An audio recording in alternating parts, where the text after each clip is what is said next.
The Eurocommunists' independence is dependence on capital and the bourgeoisie, the struggle against imperialism in general, and its tools in every country is one of the fundamental questions of the strategy of every communist party, and one of the decisive conditions for the triumph of any revolution, whether people's democratic, anti-imperialist or socialist.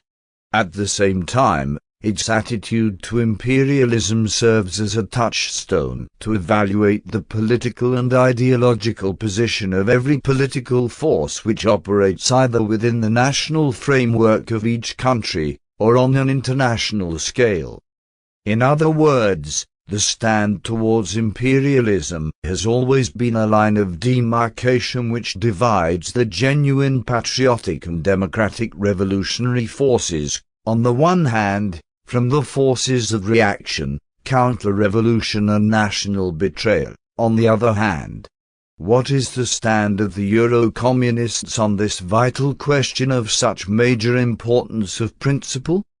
Commencing from the 20th Congress of the Communist Party of the Soviet Union, when Khrushchev came out with the line of conciliation and rapprochement with American imperialism, and put this forward as a general line for the whole communist movement, the revisionist parties of the Western countries abandoned any anti-imperialist position on both the theoretical and practical planes.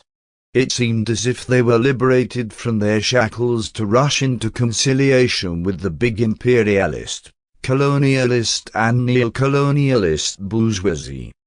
The new strategy which Khrushchev presented to the communist movement was that which the leaders of the Western communist parties had long desired, which they had begun to apply in practice, but which, you might say, had not yet received the seal of official approval.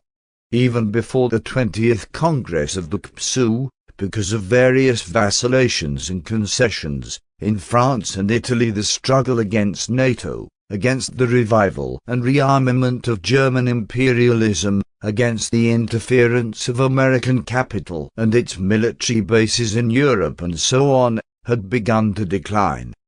If something was done at that time, it was only in the field of propaganda, without any action. On the Algerian question, the French Communist Party was in almost the same position as the bourgeois parties of the country. But its chauvinism and nationalism on this question more and more softened its stand towards the big ally of the French bourgeoisie, American imperialism, and its economic and political expansion. Since French Algeria had to be defended, French Africa had also to be defended, and a blind eye and a deaf ear turned to British Asia and American America. The Italian revisionists, who were trying in every way to convince the bourgeoisie of their sincerity and loyalty, tried to give them maximum proofs precisely in not opposing the foreign policy of the Christian Democrat government, which was a policy of unconditional alliance with American imperialism, total submission to NATO, the opening of doors to American big capital, and the transformation of the country into a big military base of the United States of America. In regard to the Spanish revisionists, their sole preoccupation at that time was to achieve the legalization of the party and return to Spain. Thinking that the democratization of Spain could be done only through the pressure of the United States of America, which, according to them, was interested in removing the obstacle, Franco, they did not even see the American policy of expansion and hegemony, let alone fight it. The national roads to socialism, which the revisionist parties of the countries of Western Europe adopted in the spirit of the 20th Congress of the CPSU, led to their submission, not only to the national bourgeoisie, but also to the international bourgeoisie, first of all, to American imperialism. At the same time, it was natural that their abandonment of Marxism-Leninism, the revolution and socialism could not fail to be accompanied by their abandonment of the principles of proletarian internationalism, of aid to and support for the revolutionary and liberation movements. Although the French, Italian and Spanish revisionist parties began gradually to keep a certain distance from the Soviet Union, to criticize Moscow over certain aspects of its internal and external policy, to disapprove of some of its actions in international relations, they never reached the point of describing and condemning the present-day Soviet Union as an imperialist country. True, they condemned its aggression in Czechoslovakia, for example, but on the other hand, they approved the Soviet intervention in Africa. True, they demanded the withdrawal of the Soviet fleet from the Mediterranean, but were silent about the dispatch of Soviet weapons to all parts of the world. According to the Eurocommunists, the Soviet policy within the country is anti-democratic, but abroad in general it is socialist and anti-imperialist. This stand has led and leads the Eurocommunist parties to support the hegemonic and expansionist policy of the Soviet Union in general, despite some opposition. In this way, just as the revisionist parties of Western Europe became defenders of the bourgeois order within their own countries, they became no less ardent fighters for the preservation of the imperialist system on an international scale. The Eurocommunists became champions of the bourgeois imperialist status quo on all fronts. If the Eurocommunists still retain some disguise, try to appear as opponents, though feeble ones, of the bourgeoisie and the capitalist order on internal problems, in relations between the revolution and international capitalism on a world scale, between the oppressed peoples and imperialism, between socialism and capitalism, they are openly against any change. Today, the revisionist parties of Italy, France, Spain and the other parties of the Eurocommunist trend have been transformed into pro-imperialist political forces which, in their line and activities, are indistinguishable from the bourgeois parties of those countries. Let us take their stand towards NATO and the European Common Market, which represent two of the basic political, economic and military factors on which the domination of the European big bourgeoisie and the hegemony of American imperialism in Europe are founded and realized. From the time it was created to this day, NATO has changed neither its nature, its aims nor its objectives. The agreements remain those which were signed in 1949. Everyone knows the purpose for which the Atlantic Pact was created and why it is maintained. Even if people did not know them, the Pentagon and the staff in Brussels remind them of this day by day. NATO was and still is a political and military alliance of American and European big capital, first of all to preserve the capitalist system and institutions in Europe, to prevent the revolution from breaking out and to strangle it violently if it begins to advance. On the other hand, this counter-revolutionary organization is an armed guard of neocolonialism and the spheres of influence of imperialist powers, and a weapon for their political and economic expansion. To hope to achieve the transformation of West European capitalist society and the construction of socialism, while having NATO and the American bases in the country, is to daydream. The attempts of the Eurocommunists to stress only the anti-Soviet function of NATO and to forget its mission of suppressing the revolution in Western Europe have the aim of deceiving the workers and preventing them from seeing the reality. The Eurocommunists do not want to see the existence of a major national problem, the question of American domination in Western Europe and the need for liberation from it. From the end of the Second World War down to this day, American imperialism has bound this part of Europe with all kinds of political, economic, military, cultural and other chains. Without breaking these chains you cannot have socialism, or even that bourgeois democracy which the Eurocommunists praise to the skies. American capital has penetrated so deeply into Europe, is so closely combined with local capital that where one begins and the other finishes can no longer be distinguished. The European armies have been so completely integrated into NATO, in which the Americans dominate, that in practice they no longer exist as independent national forces. An ever greater integration is developing in the financial and monetary field, in technology, culture, etc. It is true that between the European NATO member countries and the United States of America there are various contradictions. These are normal and inevitable between big capitalist groups and groupings, but it is a fact that on all the major world political and economic questions the NATO countries have always submitted to Washington. When it comes to choosing between class interests and national interests, the European big bourgeoisie, like the bourgeoisie of all other countries, always tends to sacrifice the latter.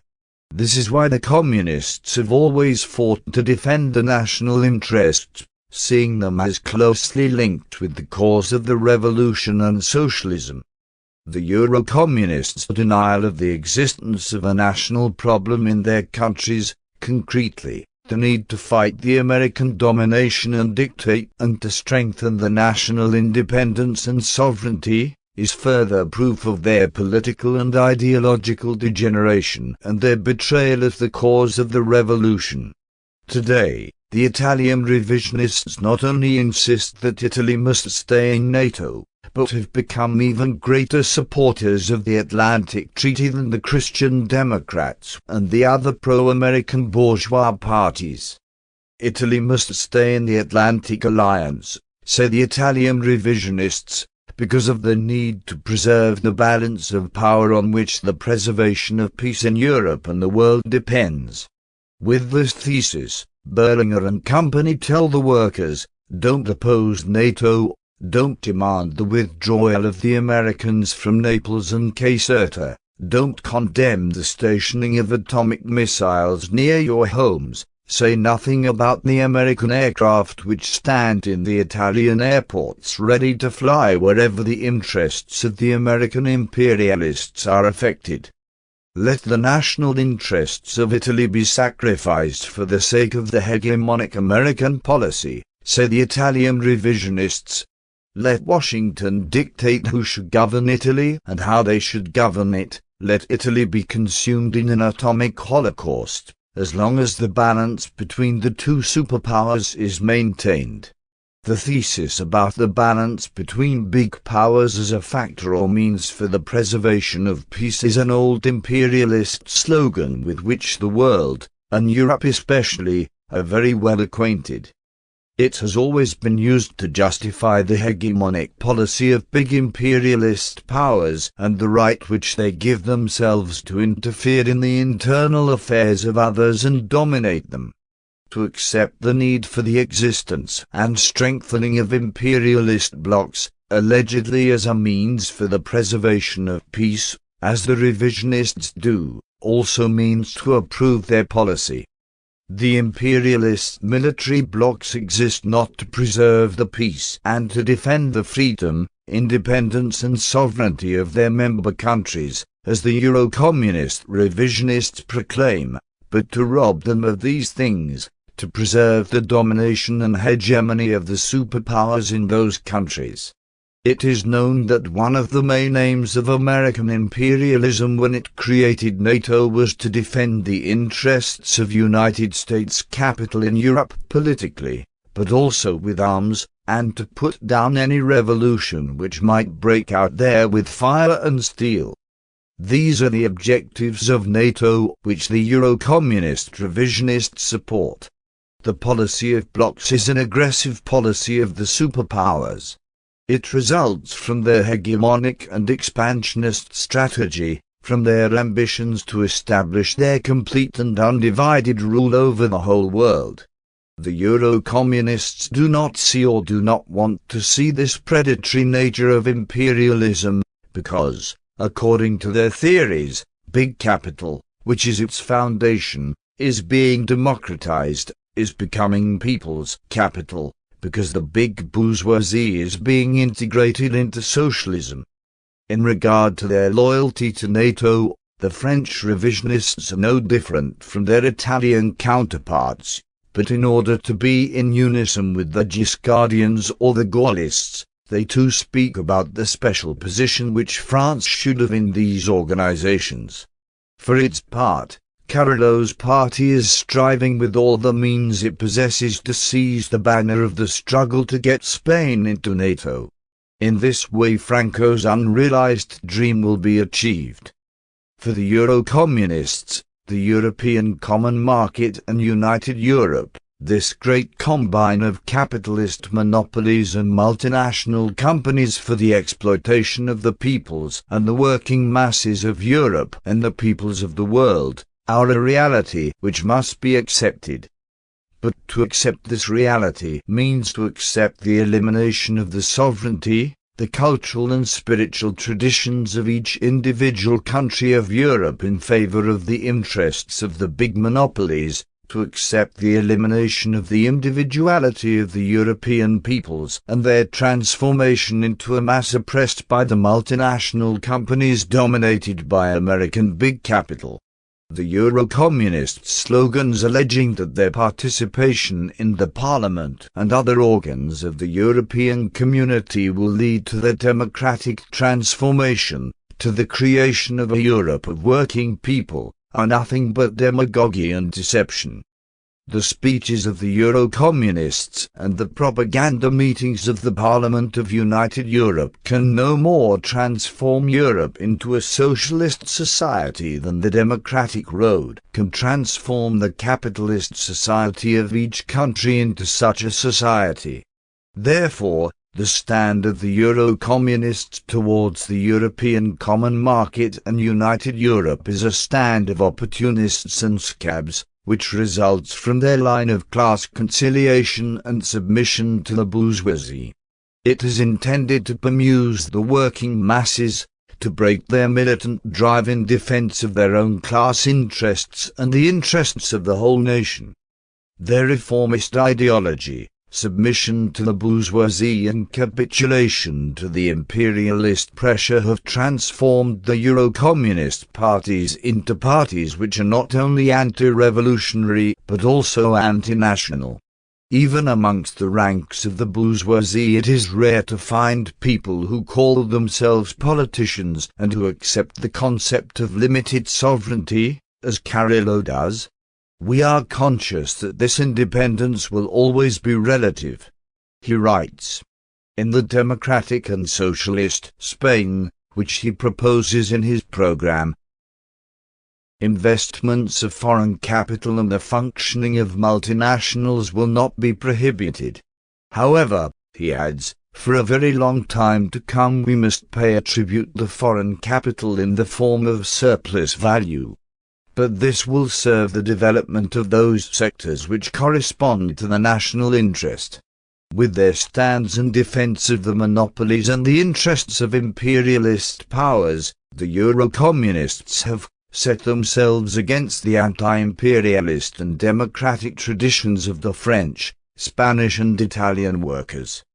They have also set themselves against the patriotic traditions of the struggle which the workers and progressives of these countries have waged against NATO, the American bases in Europe, and the interference and pressure of American imperialism.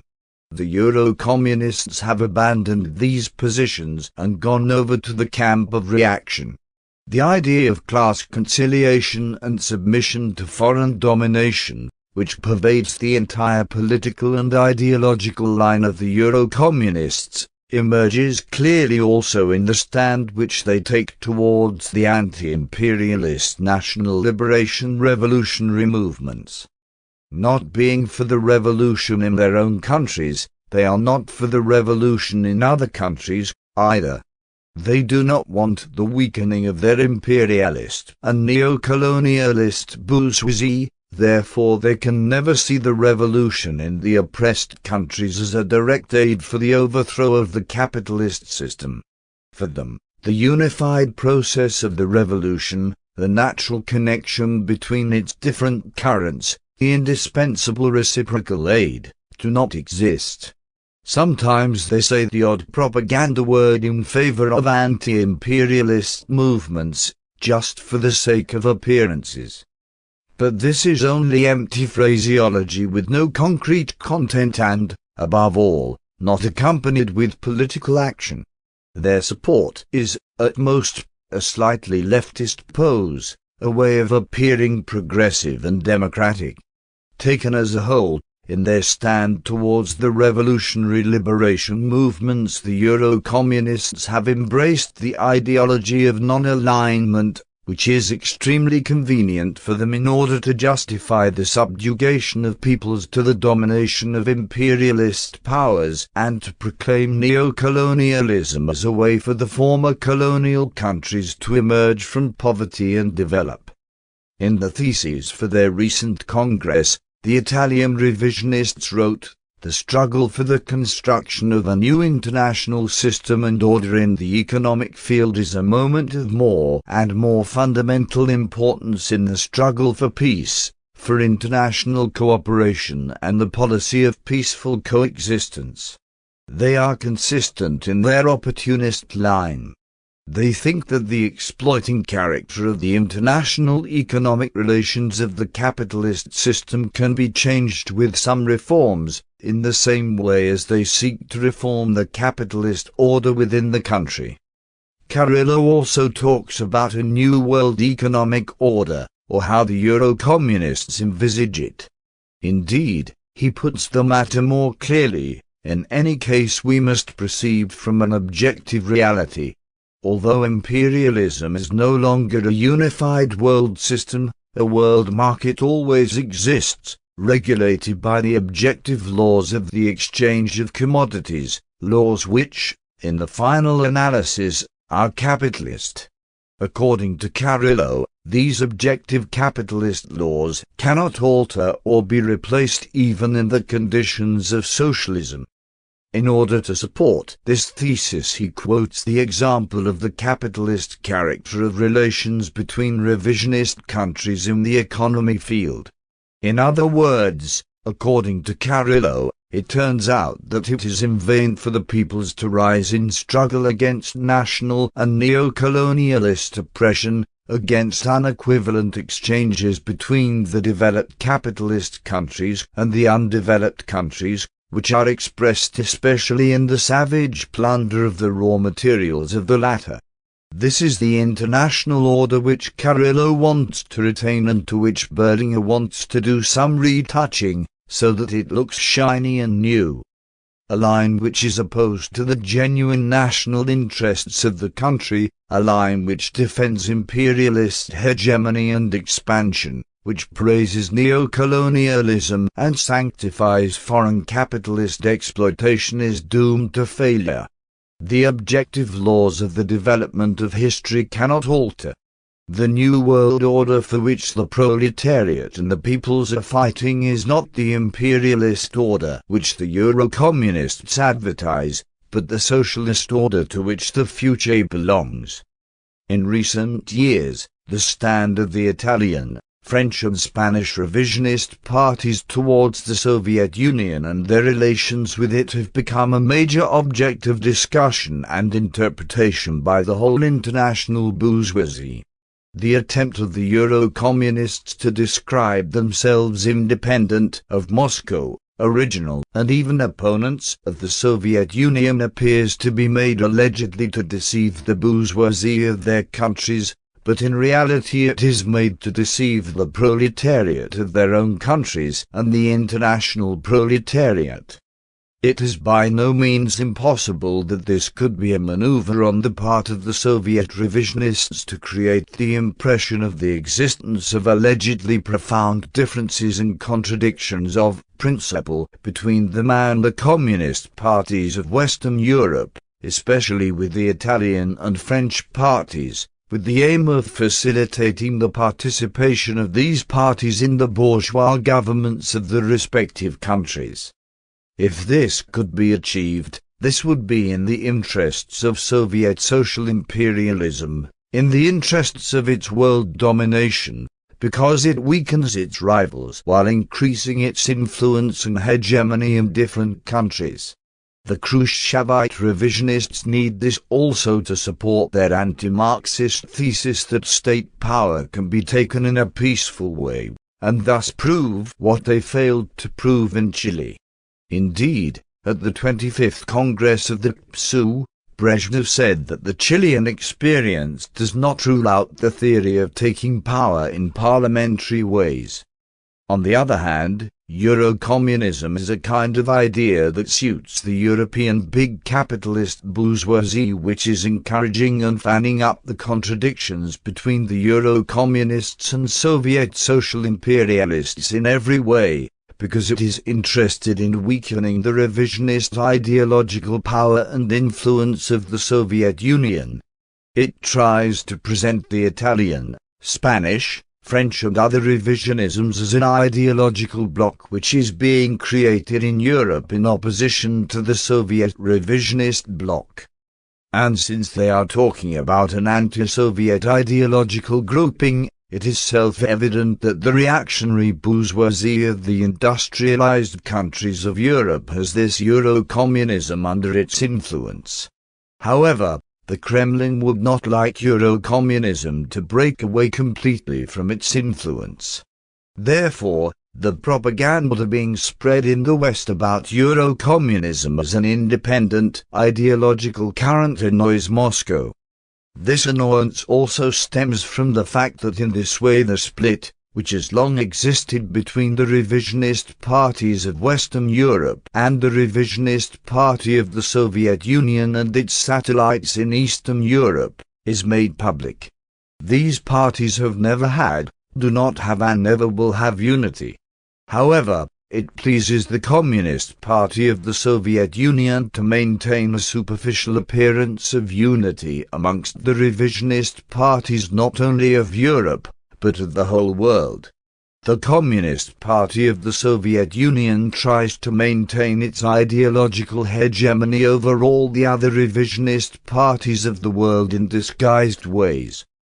It is eager to sign joint declarations and communiques with them, in order to give the appearance of the existence of unity and the respect which these parties have for the Soviet leadership.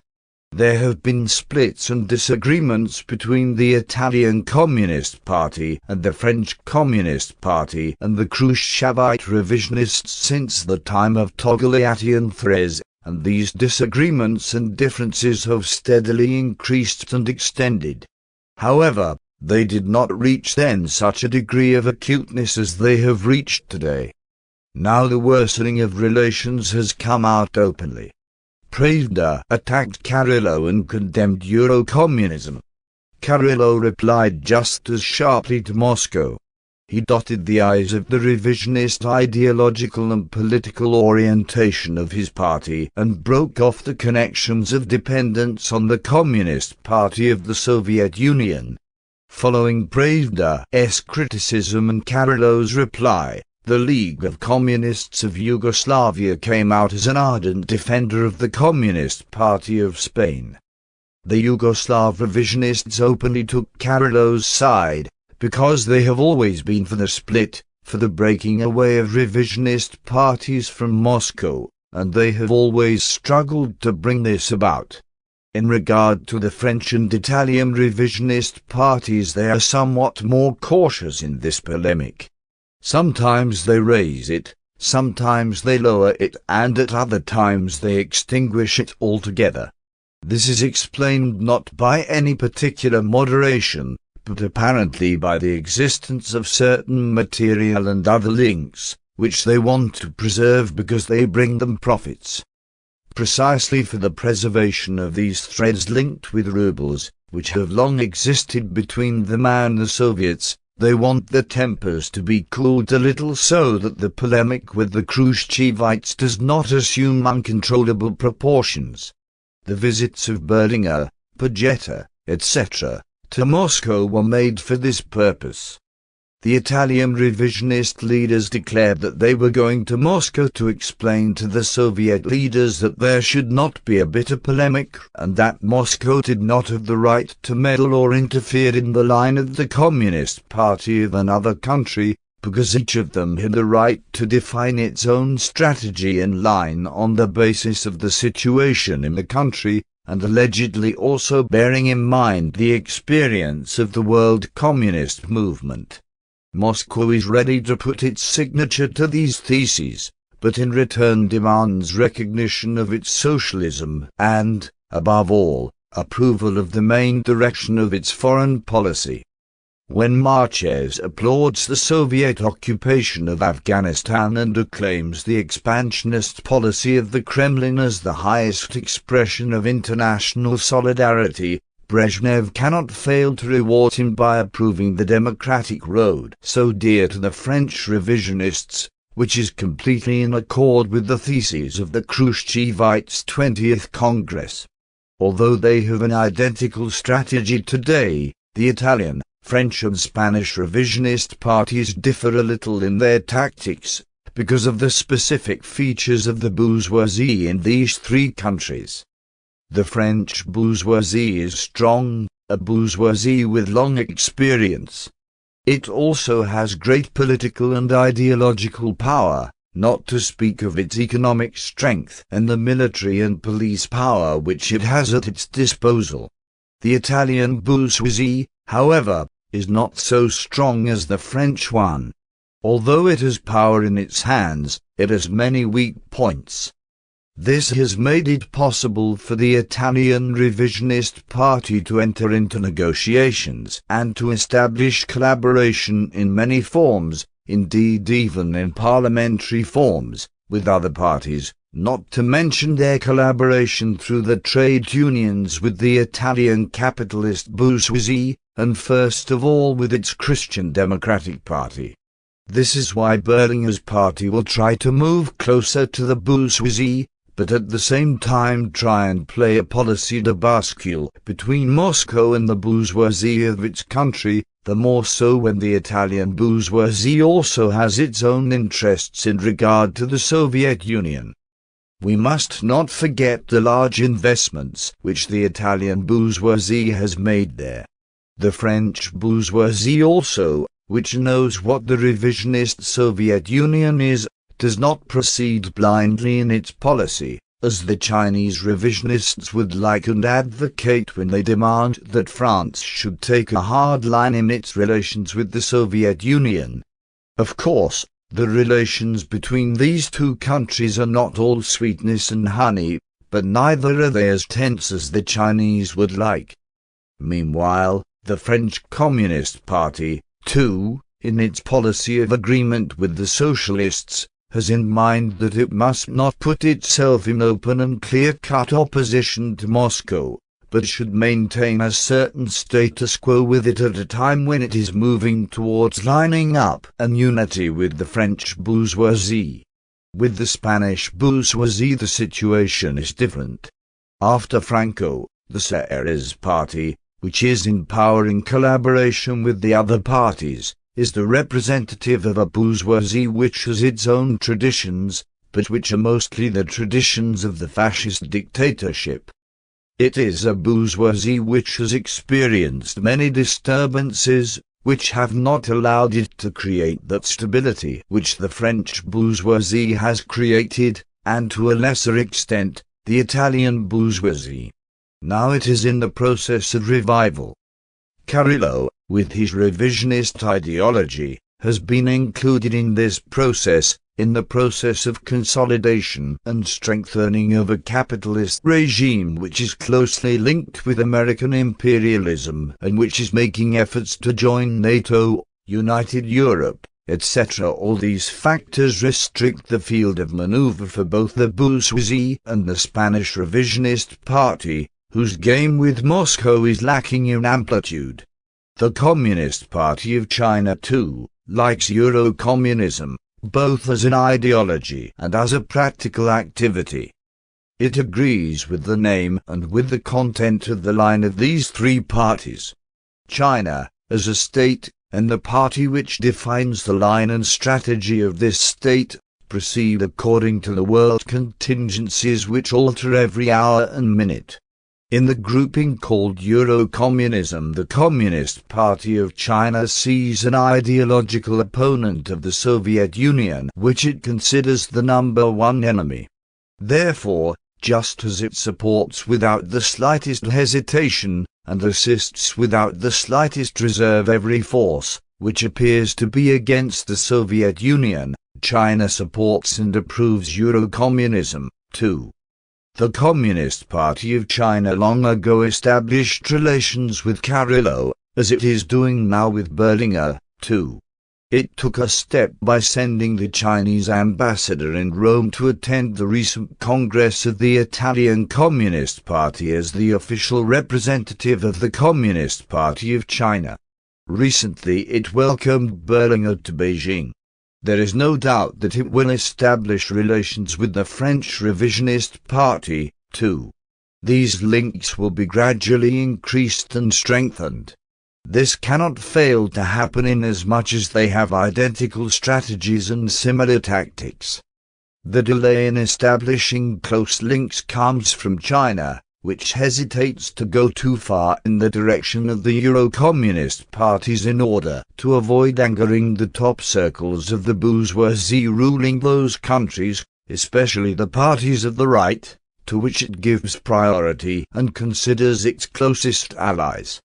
The genuine Marxist-Leninist parties of Europe and of all continents are not misled by the tactics and maneuvers of the Soviet revisionists who allegedly have entered into polemics and opposition with the so-called Eurocommunism. They do not think that they can find a breach here. In principle, there is no breach among the revisionists. They are tactically split in order to better achieve their strategy, which is the aim of the global domination of modern revisionism over the world proletariat. Therefore, the Marxist-Leninist parties expose and fight Soviet modern revisionism, Yugoslav, Chinese and Eurocommunist revisionism equally. They do not and must not have any illusions on this question. Footnote, it couldn't be stated more openly. A more servile testimony of loyalty to the bourgeoisie could not be given. Avoiding the damage to the democratic constitutional framework means to avoid the overthrow of the existing bourgeois order, to avoid the revolution, to avoid socialism. What more could T.